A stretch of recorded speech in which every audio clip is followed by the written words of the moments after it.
sharing with you ang mga ganap namin sa Day 1 dito sa Osaka, Japan. We're doing a fun day trip to Nara. Let's explore Nara Park and their beautiful temples. First and foremost, since walking distance lang ang Airbnb namin sa Dotonbori, kaya dumaan muna kami dito. Perfect timing pala pag ganitong oras kasi wala pa masyadong tao. Kaya here we are doing our pictures and video na din. For context, 7:30 AM to ng umaga. Kaya if gusto mo mag-picture kay Glicoman nang wala masyadong tao, punta kayo na ganitong oras. Kasi based on our observation, napakadaming tao dito pag tanghali, hapon at gabi. Wala rin pinipiling araw, mapa weekdays man yan o weekends. After mag-take ng picture kay Glicoman, nag-breakfast muna kami dito sa Komeda's Coffee sa Dotonbori. After a short train ride from Osaka, finally nandito na tayo sa Nara. Although madami ng tourists dito, relaxing and peaceful pa din yung vibes dito. At ayan na sila, the famous deer. You can actually buy deer crackers para pakainin sila. Nakakatuwa nga kasi they bow before you pag may pagkain ka. Pero medyo aggressive din yung iba. Ang cute nila pero natakot ako ng konti. Guys, tingnan nyo, ang cute nila diba? Pero beware kapag may pagkain ka kasi sila na mismo ang lalapit sa'yo. Unlike sa mga zoo,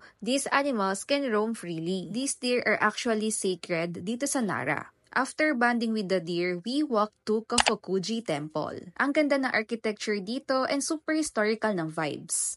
Then, naglakad lang kami ulit papunta sa Sarosawa Ike Pond. This is also a perfect place to rest and take some photos. Kasi sobrang calming ng vibe dito. Sa harap nga pala nito ay merong Starbucks.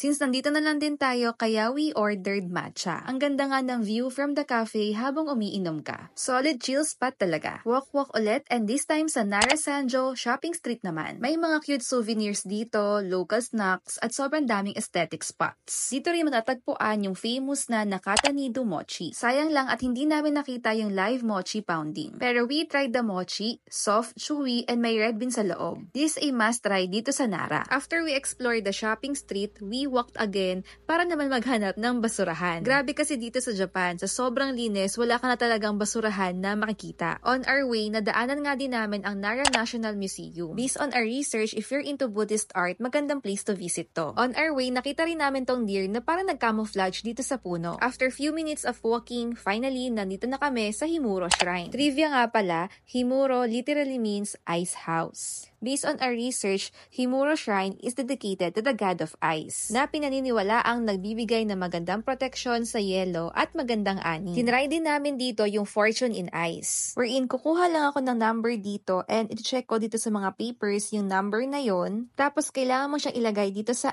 ice para mag-appear yung fortune. O diba? Literal talaga na ang cool. Kapag bad fortune, isasabit mo lang siya dito. Pero buti na lang, good fortune naman yung nakuha ko. After here sa Himuro Shrine, next up is the famous Todaiji Temple. Pero bago yun, ang goal pa rin namin ay makahanap ng basurahan. Disclaimer, medyo malayo siya kaya be ready sa mahabang lakaran. Kung balak nyo mag-side trip dito, prepare nyo na lang yung sarili nyo sa mahabang lakaran. Literal talaga nalakad to the max. Pero enjoy naman kasi every corner may makikita kang interesting. And finally, dito lang pala kami makakahanap ng basurahan. Alam nyo ba na sikat ang Todaiji dahil dito matatagpuan ang pinakamalaking bronze statue ni Buddha sa buong Japan na tinatawag na Daibutsu. Like other spots in Nara, makakita ka rin dito ng mga deer na roaming freely around the temple. Kailangan pa nga natin maglakad-lakad doon sa pinakauna para marating yung Great Buddha Hall at makita yung bronze statue ni Buddha. We decided na hindi na lang pumasok sa loob kasi marami pa kaming pupuntahan. Then, we made our way to Sumiyoshi Taisha. Ang unique na ng architecture dito and may mga nakita kaming locals na nagpe-pray at nagpo-photoshoot in traditional clothes. After dito sa Sumiyoshi Taisha, pupunta naman kami sa Kasuga Taisha Shrine. While walking, nadaanan namin itong mga cute deers dito. And finally, we are here na sa Kasuga Taisha Shrine. Ang ganda din ng lugar na to, surrounded by ancient lanterns and peaceful forest trails. Famous nga daw ang shrine na to dahil sa daan-daang bronze and stone lanterns na dinodonate ng mga worshippers. Tuwing February at August, ginaganap ang Lantern Festival dito kung saan pinapailawan lahat ng lanterns. Pagkatapos ng shrine hopping, gutom na kami so we headed back to Nara Sanjo Shopping Street for lunch. We ate at Tonkatsu Ganko Nara. For us, this is a must-try restaurant. Grabe, ang sarap ng tonkatsu nila dito, pati oyster nila. Crispy on the outside and juicy on the inside. Sakto yung lasa at hindi nakakaumay. At ang laki pa ng servings nila dito.